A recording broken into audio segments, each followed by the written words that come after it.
Halo, Assalamualaikum. Berjumpa kembali di channel Siwar TV. Mengusik Hambalang sama dengan menusuk SBY, tidak berdarah tapi sakit. Ditulis oleh Ferry Patli.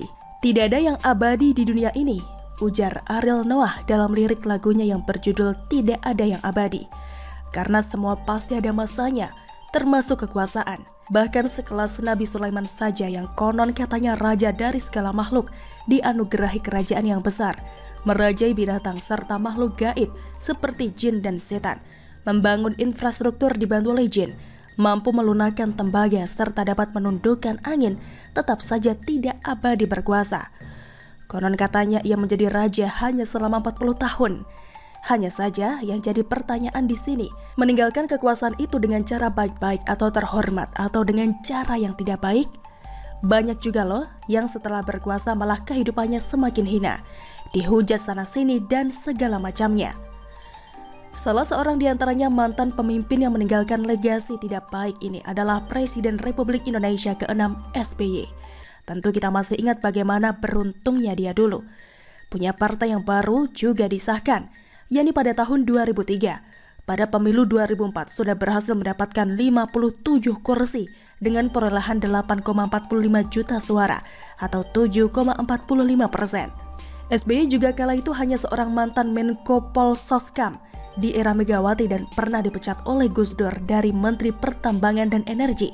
Berhasil terpilih sebagai presiden pada Pilpres 2004 silam, mengalahkan petahana. Persoalan dia dianggap memakai jurus playing victim, baper dan segala macamnya itu urusan lain. Tapi dari seorang mantan menteri pecatan dan hanya punya kendaraan partai baru bisa terpilih sebagai presiden itu merupakan hal yang luar biasa. Pertanyaannya, apakah itu karena SBY menerapkan strategi yang jitu?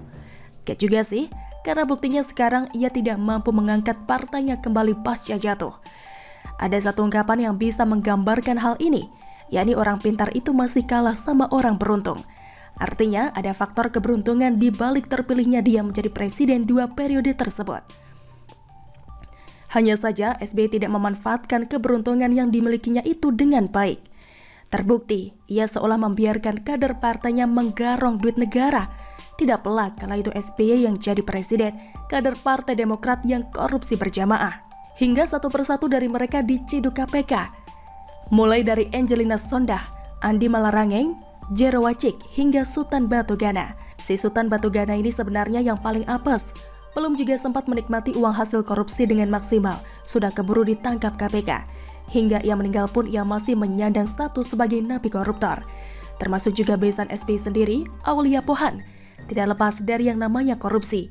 Ia kala itu 2009 dihukum penjara 4 tahun 6 bulan akibat nyolong duit negara tersebut. Dan pada tahun 2010 diperiksa oleh Pansus Bank Senturi. Padahal partainya getol banget loh, pasang iklan di TV kala itu dengan slogan yang sangat terkenal, katakan tidak pada korupsi. Selama ini yang penulis tahu itulah satu-satunya iklan partai yang secara terang-terangan melakukan pembohongan publik. Dengan 3 pemerannya ternyata adalah koruptor. Termasuk Ibas putra SBY juga menjadi bintang iklan partai berlambang bintang Mercy itu. Si waketum Partai Demokrat tersebut disebut oleh Nazarudin terlibat dalam kasus korupsi. Hanya saja menurut mantan anak buahnya, Yulianis, Ibas tidak ditangkap KPK kala itu lantaran dibackingi oleh 2 komisioner KPK, yakni Abraham Samad dan Bambang Wijoyanto. Nah, selain itu, warisan SBY lainnya yang tidak kalah hinanya adalah beberapa bangunan mangkrak. Salah satunya yang paling terkenal adalah Wisma Atlet Hambalang, yang pembangunannya terhenti karena sebagian dananya dikorupsi oleh kader Partai Demokrat. Karena begitu berpengaruhnya pusat olahraga Hambalang itu terhadap SBY, sampai-sampai Tour de Java yang dia gelar dulu auto jadi hancur berantakan hanya dengan Presiden Joko Widodo berkunjung ke sana. Jadi kalau mau nusuk SBY ini gak perlu pakai pisau segala, cukup usik Hambalang sudah dipastikan ia akan tertusuk tapi tidak berdarah. Terbukti kok baru-baru ini kubu lawannya sesama kader Partai Demokrat menggelar konferensi pers di Candi Warisan SBY itu. Kita konfres di tempat yang paling bersejarah dan penuh paradoks.